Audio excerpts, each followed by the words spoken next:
Hare Krishna, Bhagavate Prabhu. Hare Krishna. Glad to be with you again so soon.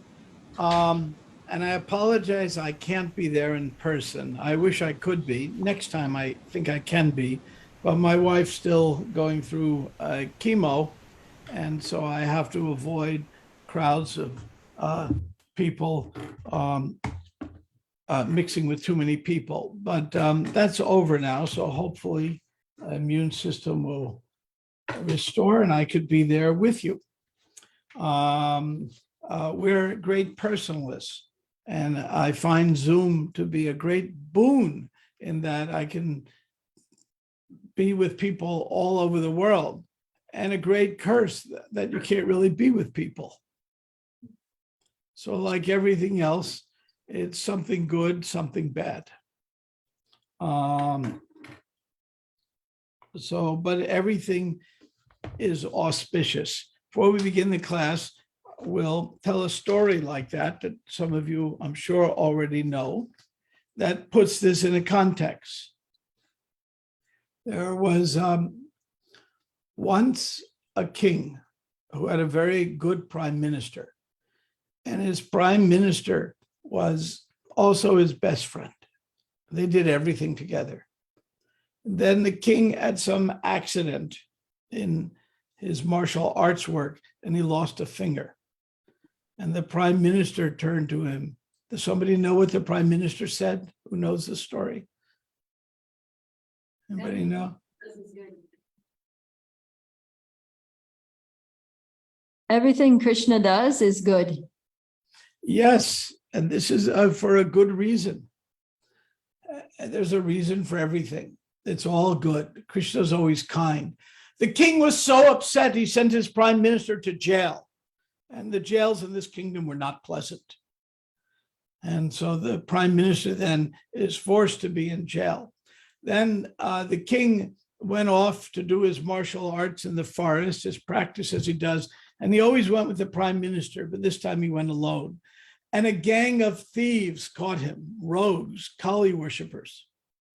And they caught him. And when they caught him, they decided they were going to sacrifice him, I think to Durga, I don't remember for sure. And so they tied him to a post. They're about to burn him, and he was about to die. Then one of the thieves noticed he only has 9 fingers. Well, you cannot offer an incomplete person to Durga. So he let him go. So the king was freed because he only had 9 fingers. And then when he got back, he immediately released the prime minister from jail and apologized. I've kept you in jail for a year and tortured you, but you were right. This was Krishna's mercy. Krishna's always kind. But one thing bothers me. If Krishna's always kind, how is it you spent a year in jail? That's a good question. Krishna's always kind. He got rid of my finger, but it saved my life. But you just spent a year in jail needlessly. How is that Krishna being kind? And the prime minister said, I always go with you. If I had been with you and they saw I had 10 fingers, they would have sacrificed me. Krishna's always kind.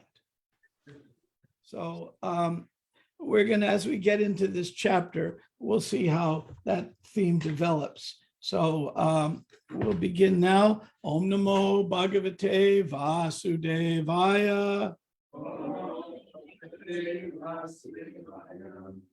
Om Namo Bhagavate Vasudevaya. Om Namo Bhagavate Vasudevaya. Well, As we begin the chapter, An Ideal Family Life, let me ask a question. And I want to make this a non-embarrassing question. So there are three answers you could give. One, yes. Two, no. And three, I don't know. And the I don't know prevents anyone from being embarrassed. So first question is, who thinks they'll end up in Grahastha life that's not there now? I'm embarrassing. See, this is a very embarrassing issue. I did this on purpose to give a little embarrassing issue. Who thinks they'll never end up in Grahastha life? Yeah. And who doesn't know? Okay. And who is not really in class because they didn't answer any of these? I asked an embarrassing question with great intent. And I asked it in a way that people wouldn't be too embarrassed because somebody could simply say, I don't know. But we have this love-hate relationship with the Grahastha ashram. So now in this chapter, we find that Maharaj Yudhisthira is asking Narada Muni about this. And this clarifies this love-hate relationship and puts it into context. So this is called Ideal Family Life. And we'll begin with text 1. I'm going to have a little bit of hot tea because my throat is not great today. Who would like to chant the verse?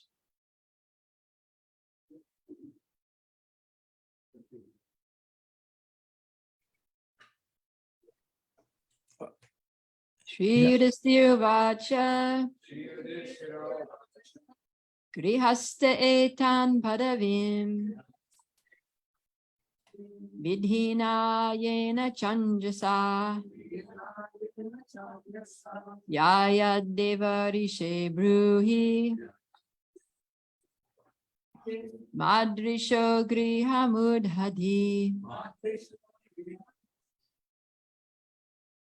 Shri Yudhisthira Uvacha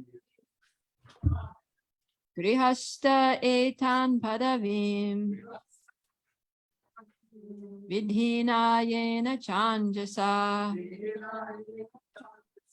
Yaya devarishe bruhi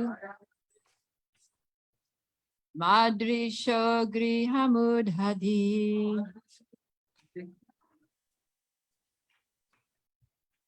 Yudhishthira Vacha Grihastha etam padavim Vidhinayena chanjasa Devarishe bruhi Madrisho grihamudhadi Yudhisthira Vacha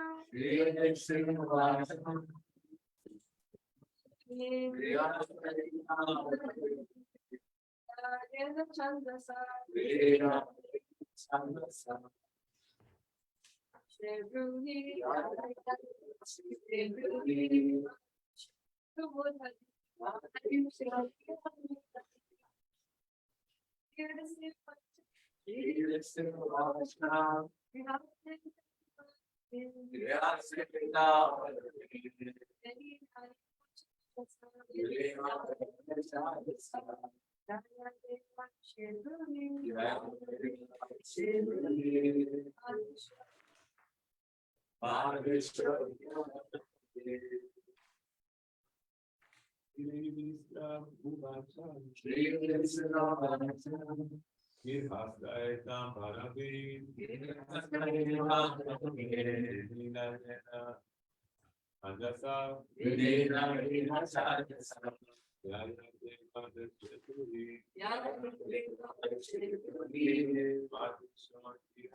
Traditional vacha.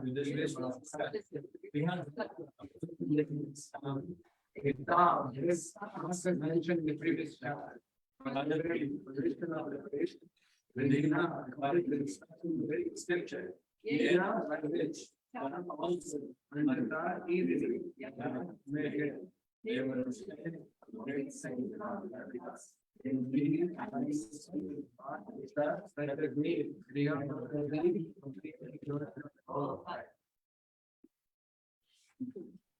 that's it.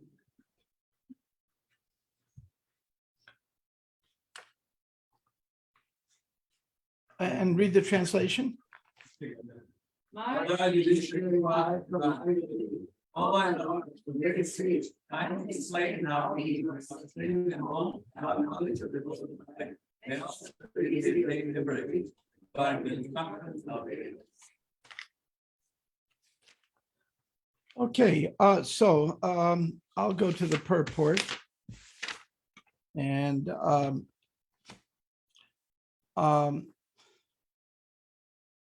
so we see in the verse how we who are staying at home without knowledge of the goal of life may easily obtain liberation. Interesting question. Now, why is Yudhishthira asking this question? Can somebody tell me that?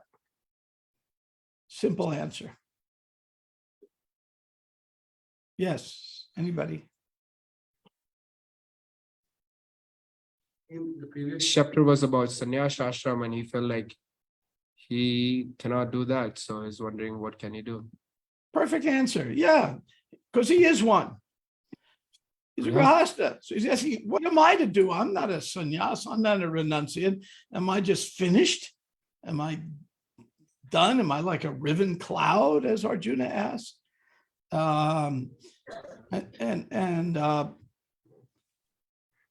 There was a time in ISKCON, going back a long time, then when everyone was under 30, and Prabhupada had to do something very regrettable. He made sannyasis. Now, why do I say that's regrettable? Because it's strange for someone under 30 to become a sannyas. But since no one in the movement was over 30, Prabhupada needed sannyasis because we need all 4 ashrams. And so he had to make some sannyasis. He even had tears when he did it because he thought it was just too much of an austerity. But it had to be there. And in those days, there was a kind of preaching that went on that Grahastha ashram is Maya. And sometimes that was the sannyasis preaching to themselves, to be frank. I've witnessed that many times because it's just natural. They're in this kind of artificial circumstance. And so there was a lot of negativity. So one time, one devotee, brahmachari, who was doing a lot of book distribution, college preaching, he went to see Haridayananda Maharaj. Maybe this is like 30 years ago. And he went to see him, and his head was very low, very embarrassed. He says, Maharaj, I don't know how to say this, but I just don't know how to say it. And finally, he said out, I'm thinking, oh, I don't know how to say it. I'm thinking maybe because I'm on campus and I'm dealing with so many ladies, maybe I should be married. And yeah, as if, what a fallen position to be in.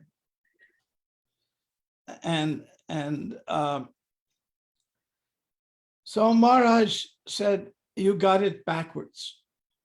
You don't understand Varnashram.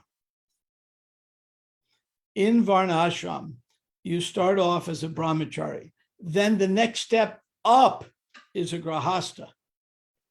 It's a higher position.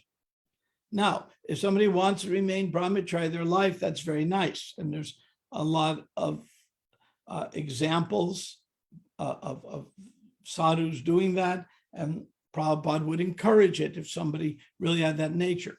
But to think that it's a step down is missing it, unless you're becoming a Griham mating.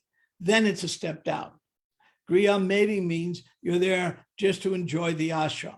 Grahasta means you're there with a sense of service. So it's considered a step upwards. So I'm trying to give some context here. So again, let me repeat.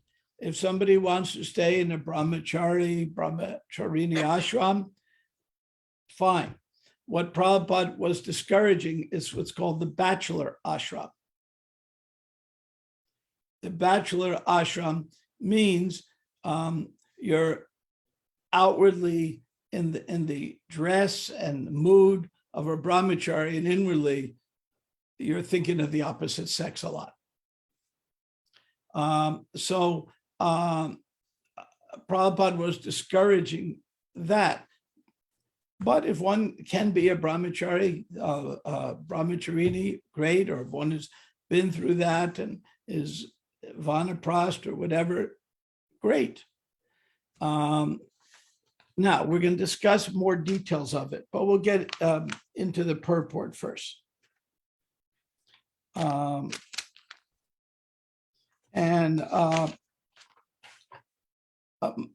In the previous chapter, the great sage Narada explained how a brahmachari, a vanaprast, and a sannyas should act. He first explained the dealings of a brahmachari,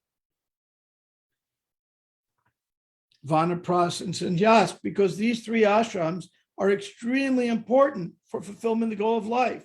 One should note that in the brahmachari ashram, vanaprast, and sannyas, there is no scope for sex life, where sex is allowed in the grahasta life under regulations. I might add, everything is under regulations. Eating is under regulations.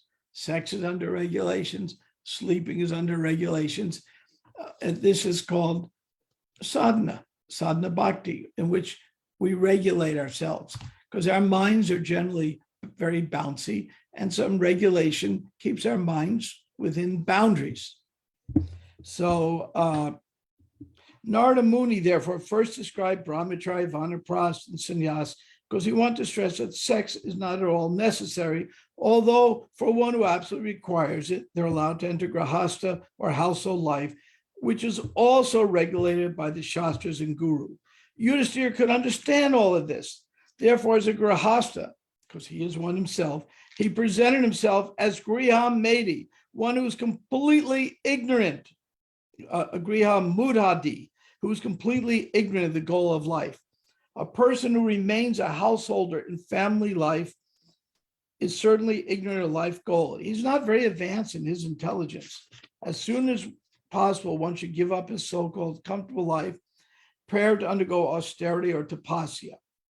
Tapo divyam putraka. According to the instructions given by Rishabhadev to his sons, one should not create so-called comfortable situations, but must prepare to undergo austerity. This is how human life should actually live to fulfill life's ultimate goal.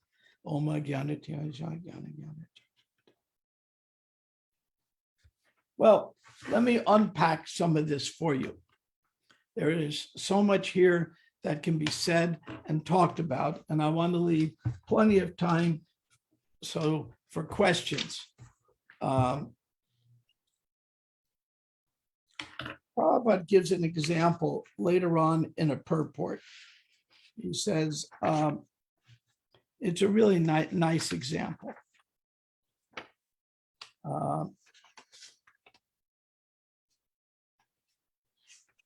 That he says that he's seen it, and I see it, you all see it, that somebody is working very hard as a grahasta. And sometimes they commute 2 hours a day each direction. And it's common in India, even in Gainesville. I've seen that, where people live at Hale plantations. Doctors I know live out at Hale in the western part of county, and there's not enough roadway to get to the University of Florida. And so they spend 2 hours in the morning commuting and 2 hours at night commuting. Imagine 4 hours of the day just commuting. And I don't think while they're commuting, they're playing podcasts of Prabhupada lectures. They're just, commuting and miserable. Then they get home, they have some dinner, they're too tired to do anything. So one of the purports, Prabhupada discusses that in the Western countries, I've seen that people awaken at 5 to go to offices and factories during their livelihood. People in Calcutta and Bombay do this. They work very hard, the office or factory. And again, they spend 3 or 4 hours in transportation returning home. Then they retire at 10, rise early to go to the office. This kind of hard labor is described in the Shastras as a life of pigs and stool eaters. Not very complimentary. So Grahastha life isn't meant for that. Now, I can speak of this based on experience. I've been married for 50 years, so I have some experience. And what does Grahastha life mean? It means service. And Grahasthas are particularly adroit at serving the communities, their communities.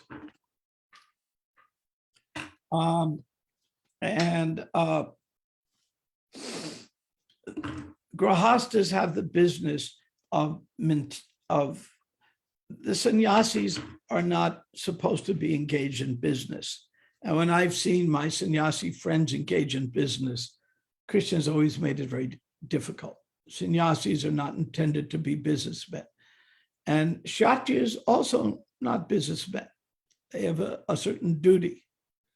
But brahmacharis, when they engage in business, it can be very difficult if they're overly engaged in business. So that's generally for grahasthas. There are exceptions to every rule, but that's generally a grahastha's function. Now, the business of service is critical. What does it mean?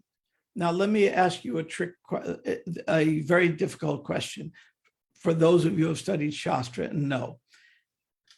When a couple is married, the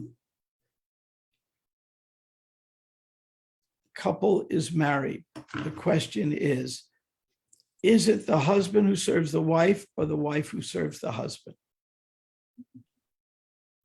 Can somebody tell me which it's supposed to be? Both. Both. Do you all agree? Aren't they both supposed to be serving Krishna, not like each other? Well, but we still have to, when we're living together, somebody has to take care of someone. Just a fact of life. So which one serves which? The wife serves the man. Okay. There's always one misogynist among us. I'm only teasing. Okay. The wife serves the man. I mean, we read, and later on we'll read in this chapter that if a man is too attached to his wife, it's very dangerous. So, yes, Prabhupada Priya. The wife supports the husband in his service to her. In the service to her. That's very clever, very well said. It's clearly both. They serve each other. Like right now, my wife is undergoing medical treatment, so I have to take care of a lot of things I normally wouldn't, but I'm glad to do it. For all she's done for me, it's the least I can do. So this is what loving relations are. We serve each other, yet we do it in a certain spirit of detachment. Now, when working to earn his livelihood as much as necessary, later verse says, to maintain body and soul together, one who has actually learned should live in human society unattached to family affairs, although externally appearing very much attached. So externally, so the, let's say, what it's saying here is internally, I should be thinking, how can I serve Krishna? But my spouse should think, be it husband or wife, should think, all he cares or she cares about is serving me. So externally, we should appear very, very attached, and internally detached. We do the opposite a lot of the time. You know, my wife is a marriage and family therapist, so she sees this all the time among devotee couples, where externally, one of them is very, very detached. Oh, I don't care for you. You're a nonsense. I don't, just shut up and cook, or shut up and earn me some money, or whatever. Externally detached and internally very, very attached. That's a classical reversal. In ISKCON, we have many, many reversals. I'll give you a few examples. Prabhupada said, preach and money would come. So we think, well, let me get money, then I can preach. Classical example. Somebody else think of another reversal? Any other things where we reverse it? Prabhupada Priya. Prabhupada said, chant and be happy. And we think, when I'm happy, then I'll chant. Exactly. Exactly. So we tend to reverse things. And one of the reversals is that we are internally very attached and externally detached. It's supposed to be the opposite. One devotee came to me. He was very some difficulty in his married life. And I said to him, when was the last time you brought flowers to your wife? Could be, when was the last time you actually made her feel that she's an important person, appreciated? He says, never. I said, therefore, things will not be very happy. Let me move on to another issue that's very important for this chapter. I mentioned it in last class, but I wanted to go into a little more detail on it. And but first, I want to clarify one thing. I said well,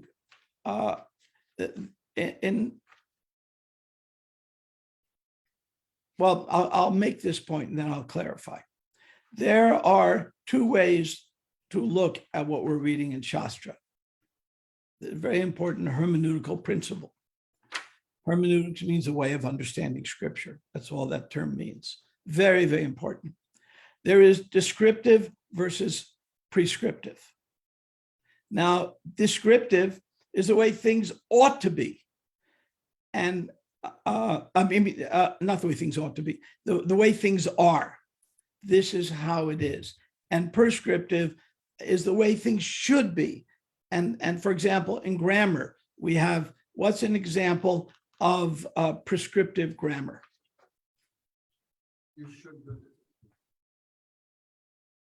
We have a You're link. not supposed to end English sentences with a preposition.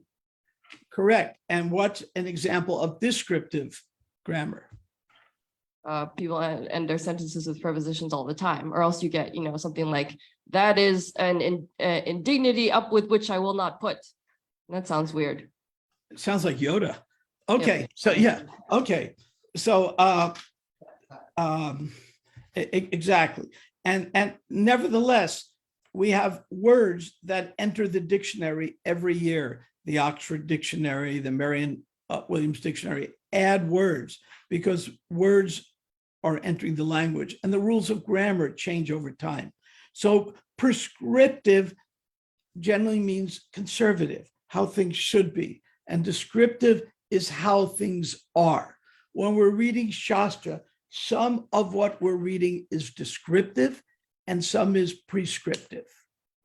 And it changes over time. So there is one injunction that says it all. If you read books like the Bhakti Rasamrita Sindhu, the Nectar Devotion, you'll find many, many shoulds. You should not wear a certain color in front of the deities. You shouldn't do this. You shouldn't do that. And Prabhupada made it clear that all those shoulds aren't intended for us. So they're not prescriptive, they're descriptive. In that time, this is what people did. But Prabhupada would make the adjustments. What's the one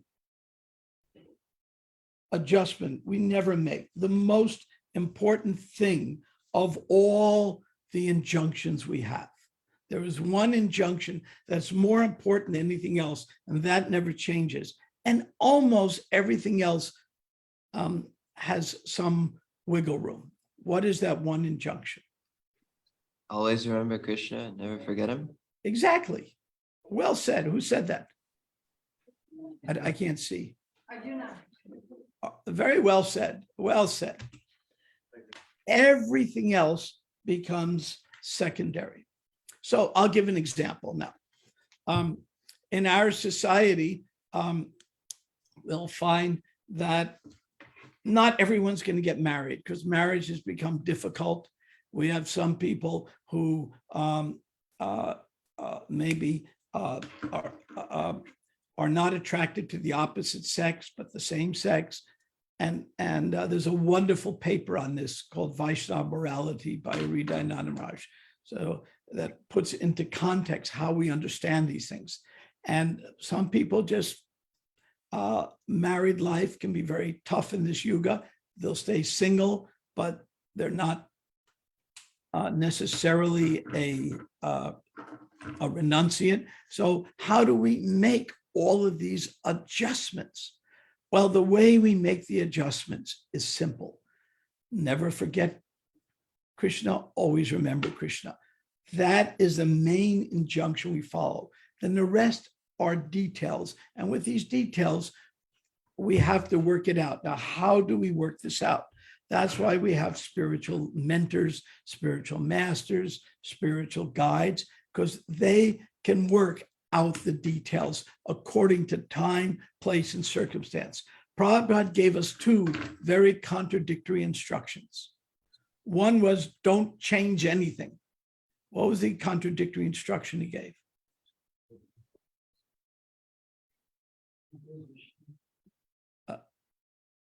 Things according to time, place, and circumstance. Yes, they're very contradictory. Don't change anything and adjust to time, place, and circumstances. It's hard to find anything more contradictory than that. When you have a contradiction that is apparent but not real, what do you call that?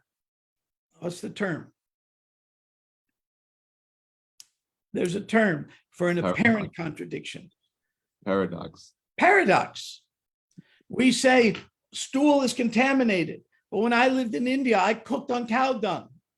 In India, all the good kitchens scrub their walls with cow dung. Now, imagine if we did that with human dung. Yeah, exactly the point. You can't even think of it without making a face. It's just horrific. But so we say, stool is contaminated, but cow dung isn't. Scientifically, that's been demonstrated. Though one time I was at an Abhishek for the installation, the deities in Dallas, and they had poured cow dung over the deities and cow urine and rose water. And then afterwards, they gave samples of people to drink. But I wasn't quite that surrendered yet. Anyway, but the truth is you can, and cow dung is pure. One prime minister of India became somewhat of a laughingstock around the world because he was famous for drinking his own urine. Now, in one sense, that is right in the Ayurveda. It's right there that for certain ailments, that is a cure and it really works and it's not dangerous. And, urine is actually antiseptic. If it's not antiseptic, that's called a bladder infection. So it is antiseptic, but it's kind of like, oh, and I would have preferred that the prime minister did it, but didn't tell anybody about it. because people don't understand these things. Okay, so I wanted to discuss prescriptive versus descriptive. We find that in language, we find it in morality, we find it in philosophy. There are many areas. So when you're reading here, you sometimes have to say, well, what's telling me what I ought to do and what's describing what people under different times, circumstances, and places did. And when you take that lens and you look at the Bhagavatam through it, it enables us to think deeper about things and not be fanatics. One time I asked a senior devotee, what's the most dangerous thing for ISKCON? And his answer was, can anybody guess what's the most dangerous thing for ISKCON? He didn't think a millisecond to answer me. The most dangerous thing. Prabhupada says. Prabhupada says, the number one danger. Because why is Prabhupada says the number one danger internally for us? Why? It's only looking at one part of what Prabhupada says. He says many things. Yeah. And also there's nothing philosophical about it. You're right. I mean, your answer is correct. To go a little deeper, there's nothing philosophical. We have guru, shastra, sadhu. We have a method of understanding. I mean, I talked last time why Prabhupada insisted his, young devotees who were joining all in their teens or 20s drink milk, even though there was some contamination, because that growing people, they need it for their brain. A man's brain typically doesn't fully gel and become mature until what age? Anybody know? Women get a little sooner, according to medical science. 25. 25. So, again, that's why we have soldiers. I mean, men don't understand risk. I mean, I'm half blind, literally. And I was taking flying lessons when I was 19. I have no depth perception. How do you land a plane without, there was no instruments, without depth perception? I could do it, but I would do it. I'd either land a little too high and bounce down the runway, or I land a little too low and really bounce down the runway. But I was known as the bouncer. Because at 19, I didn't have a good sense of risk. Therefore, people become soldiers. And therefore, we have training for people, especially under 25 are considered brahmacharis, where we have some constraints to help that growing brain not act outrageous. And if you want to see it outrageous, I mean, we all live in a student ghetto, we call it. And of course, it's not a ghetto anymore. It used to be real cheap housing. The housing all around Krishna House was World War II barracks, built very quickly to train soldiers. And where the Plaza of the America is, that's where soldiers would learn how to march and train, because we had to train a lot of soldiers. And then those barracks became known as a student ghetto. Now it's the student luxury apartments, because everyone that goes to Florida, UF has bright futures and scholarships and more money than they know what to do with. And you look in the neighborhood, there's so much drinking and carousing and everything. So the 25-year-old brains are being, the 19-year-old brains are being very misused. So a few more points and then we'll stop. We run out of time so quickly. So Prabhupada says later on, the grahasthas, this is, when I read this in prep for the class, I'd forgotten Prabhupada said this. Very interesting point. The householders are responsible for seeing that the laws are maintained without fighting between men, communities, societies, or nations. So somehow I consider that as just a Kshatriya's duty. But Prabhupada said, no, all grahasthas have that duty. All grahasthas have the duty to keep peace in society.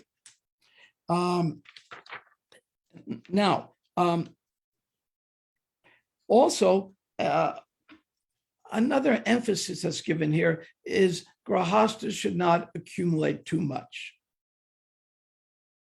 Because if you work so hard, so much do I have today. The Gita says, so much more will I have tomorrow. Grahasta, we accept our quota that Krishna gives us. Now, let me ask you this. Does this mean our Ambarish is in Maya? Great-grandson of Henry Ford, very wealthy. Does that mean he's in Maya? He has so much wealth? No, because he uses all for Krishna all the time. In fact, he lives in a beautiful house in the gated community in the duck pond. He didn't want to live there. He lived in Alachua, had a house and some property. But his mother said, you're going to build a nice house. And if you don't, I'll give the money away to someone else. So he said, okay, I'll build the house. And therefore, he has a beautiful house that is appropriate place where important people, if they're invited, would automatically want to go. So everything can be used in Krishna's service. But the wonderful thing about Ambarish was never attached to accumulating a lot of money. Just whatever came, I use that in Krishna's service. So a later verse, I'll read a sentence or two of it. Even if one is a householder rather than a brahmachari, a sannyas or vanaprastha, one should not endeavor very hard for, now this is quite unusual here, religiosity. Don't be too religious. Economic development or satisfaction of the senses. One should be satisfied, maintain body and soul together with whatever is available, without an over endeavor, according to time and place, by the grace of the Lord. So one should not engage. Finally, the Yudhishthira, Narada Muni says Yudhishthira, an ugra karma. Ugra karma means nasty things in order to get money. Sometimes I've seen that where for the sake of getting money, we'll just do anything. It's an addiction. There are many addictions. Somebody is addicted to gambling, somebody to alcohol, somebody to sex, somebody to getting money. There's all these addictions. So in order to have a peaceful mind so we can focus on Krishna, the idea is to overcome addictions. So there's many more things to say about this. It's a whole chapter full of nice things. I'm going to say one more comment, and then we'll see if there's time for a couple of questions. One of the main duties of a grahasta is giving out prasadam. Why is that? Well, the reason is everyone must eat. And if we're eating sanctified food, then everyone's benefited by it. That's the mission of Krishna House. When Prabhupada came to the campus in 72, he said, no one should go hungry within the sound of my voice. Something like that, I'm paraphrasing. No one should go hungry. And therefore Krishna lunch began and still goes on. So a special duty for grahastas focus, make sure that they're feeding, that everyone is fed. Anybody who comes to my house, I always make sure they have a sitting place and at least something to drink. And if they're hungry, I'll feed them. I'll tell you a funny story. There was a president of Krishna House who really saved the project, Daru Brahman, wonderful devotee, still in town. And he was president in the late 90s and through the 90s. And Krishna House had its ups and downs, and there were a lot of struggles. And my kids were living with me, and every night we would have dinner, but dinner would never quite be at the same time because the kids were in school and different schedules and all this. So each day we'd have to figure out when as a family we could eat together. And somehow or other, by the mystic power, he always knew to come to my door at dinner time. I think he probably had 4 or 5 days a week. He'd have his meals here. How he knew that, I say, is mystical potency. I don't understand it, but it was a pleasure because this is what grahasta life means. Whoever comes to the door, you feed them. We know that story of Ranti Dev. There's not time to tell it now, but it's a very auspicious thing because we're all eating 2-3 meals a day. Of course, I only have one meal a day. It just happens to start in the morning and end at night. So if we have 3 meals a day, whatever it is, it's always auspicious to share because it takes us out of the selfishness that naturally comes when thinking so much do I have today, so much more will I have tomorrow. Well, many more things to say, but I will stop here and see if there are any questions, comments, reflections. Anybody like to say anything? I realize that I'm keeping you from eating now by doing this. Yes. Hare Krishna, thank you for the class, Prabhu. I'm just wondering when usually people would try to take Vanapras, like the kind of going about, like after Grihasta, what point in time, how would one know when to kind of part ways? Well, again, this gets down to there is no hard and fast rule. One man's food's another man's poison. And so a Vanaprast is a state of mind. It means that I'm trying to cultivate a certain detachment. Now, in the what we find in the Bhagavatam, we go off into the woods, husband and wife, and they both wear bark or deer skins. And I was considering that till I dressed up in deer skin and realized it was horrible. And the bark was even worse because it kept falling off. So it was just terrible. So I gave up that idea of going off in the woods and wearing bark or deer skins. And I find kusha grass was a little itchy for me. So anyway, so each one, I mean, we have Bhaktivinoda Thakur lived most of his life as a grahasta. At the end, he went into his Bhajan Kutir. Prabhupada took Vanaprast in a more formal way and then sannyas. So there's no hard and fast rule. It's something that you consult with your God brothers, God sisters, your mentors, and you come to it. There's a general formula, at 25, somebody might get married at 50, they become Vanaprastha. At 75, they become sannyas, and 100, they die. But the life doesn't work that way. Does that answer your question? So there's no hard and fast rule. There's some general guidelines. Now, this takes us to prescriptive versus descriptive. When most of the Vanaprastha discussions we find are very descriptive of what could be done in that time, in that society, but they're not prescriptive for us. The main prescriptive is never forget Krishna, always remember Krishna. That is the bottom line prescriptive thing we all must do. And then we fit everything else within that. Thank you. It does answer the question. I think the fact that it is a state of mind it really, that feels satisfying. Also, it just seems like these attachments can be really subtle. Like we might think that our state of mind is detached, but if that person goes away, like someone could really just, I don't know, feel like, I don't know. So I guess I was just curious about more of that. Also, a different question, unless someone else has one.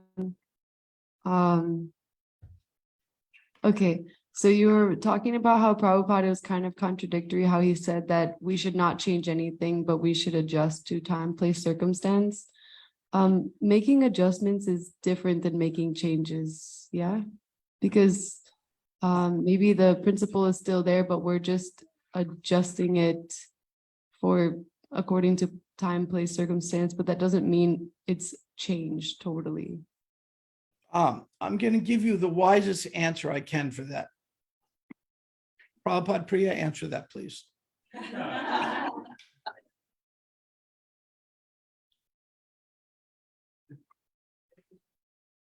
Very good, yeah. Um, Yeah, so, I mean, Kaylee, what you said is right, that we don't change the principle. So the principle remains, but there is some variety in how the principle may be applied in a particular time, place, circumstances, in a particular devotee's life. So then we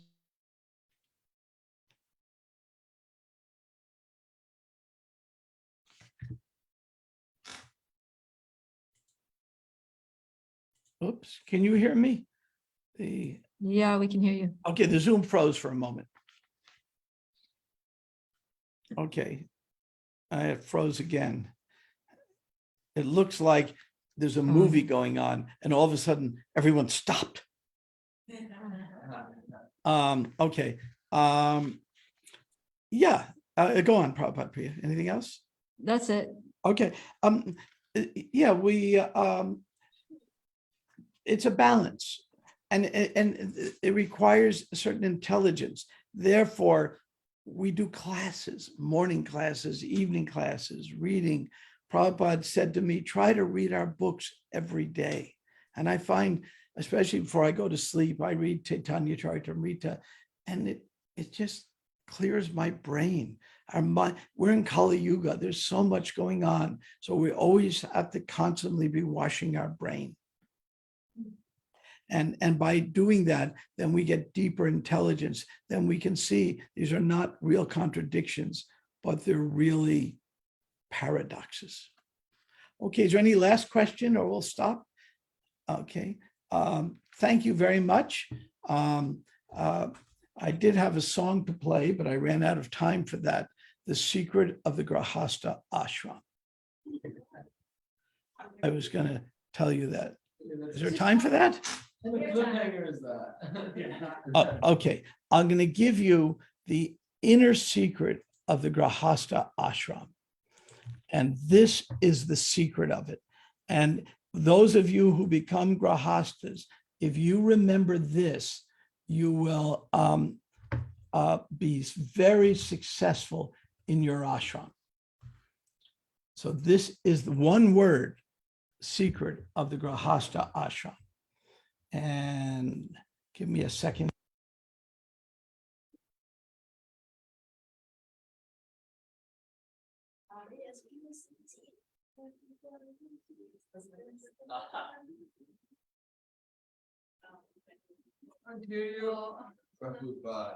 Oh, can you give me screen sharing? Yeah, Can I have screen sharing permission? you got it. Oh, I got it. Thank you.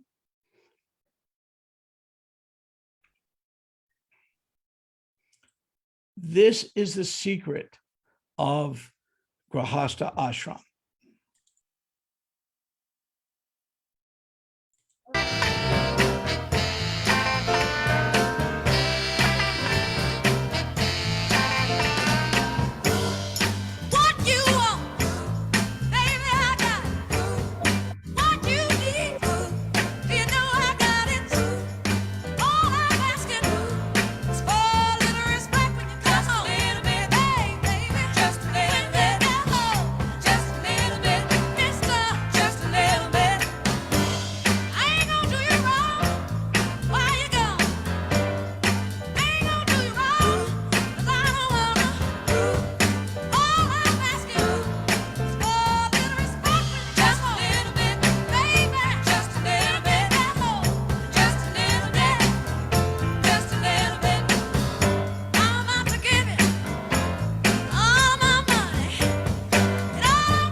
That may be hard to hear. Does anybody know the name of that song?